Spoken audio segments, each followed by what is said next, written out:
I literally just cut open a hole in my foot to get a hair sliver out. Have you ever had a hair sliver? It's like a tiny little piece of some cruel person, some jerk's hair that gets stuck up in your foot or your arm or your fingernail, and it hurts. Have you ever had a sliver from a piece of wood? This is just like it. Hurts just as bad, only it's from a piece of hair. Say hi. Boo! This is a 10-minute updo max. If you're spending more than 10 minutes on it, you might want to give up. Just kidding.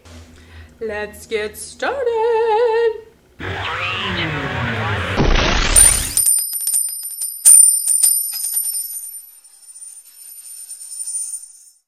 This is what I did today.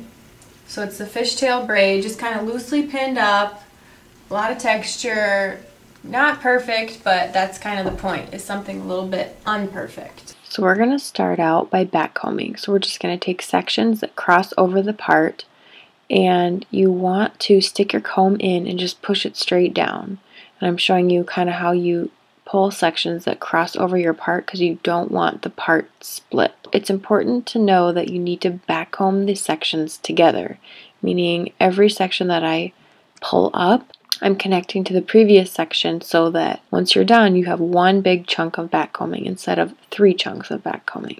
So I do 3 chunks of backcombing on the top of my head across my part, kind of like a mohawk section. Then I do a horizontal section of backcombing going down the side of my head on either side. This is so you don't have kind of a long narrow head. It kind of rounds out your head shape. Then we're going to take our comb or your backcombing brush and just kind of smooth out that backcombing so that it's nice and smooth on top. Be careful not to brush out your backcombing. Then I'm taking my hair on the side and splitting it into 2 chunks. This is where the braid starts. So basically, a fishtail braid is just taking a small piece from each side of the 2 pieces and crossing it over the middle into the other side. It's really simple. It's just very repetitive. Take a small piece from the outside, like that, cross it over and add it to that chunk on that side. Take a piece from the left, cross it over, add it to the right. Take a piece from the right, cross it over, add it to the left. So on and so on. It's pretty simple, but it's such a cute braid. I just love it. It's so trendy right now. It's in updos all over the place. So you should probably learn how to do this one, because whether you want to do it in an updo or just in your hair for the day, whatever you want to do, it looks really cute. Another thing you can do with it too, if you don't want to leave it down, is take it once you have the whole braid completed and wrap it around itself like a bun and then kind of pull it out. It's so cute. I forgot to mention that these are my extensions in my hair. I love putting them in sometimes when I just want to have fun long hair or when I want to do a fun updo, because I don't know, I feel like updos look better when you have nice long hair.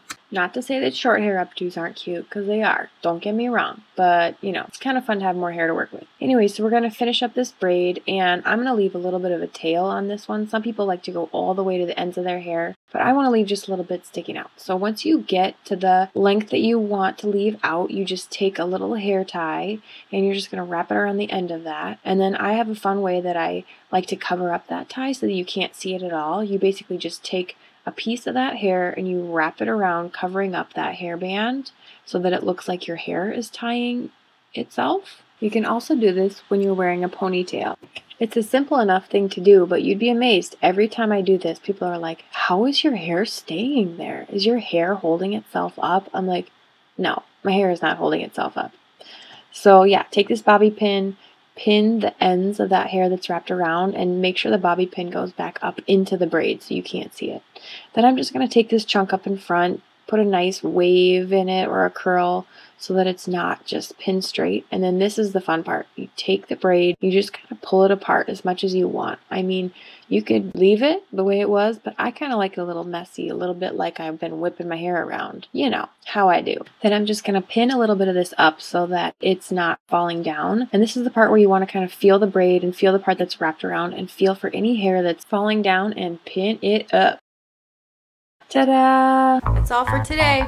Peace!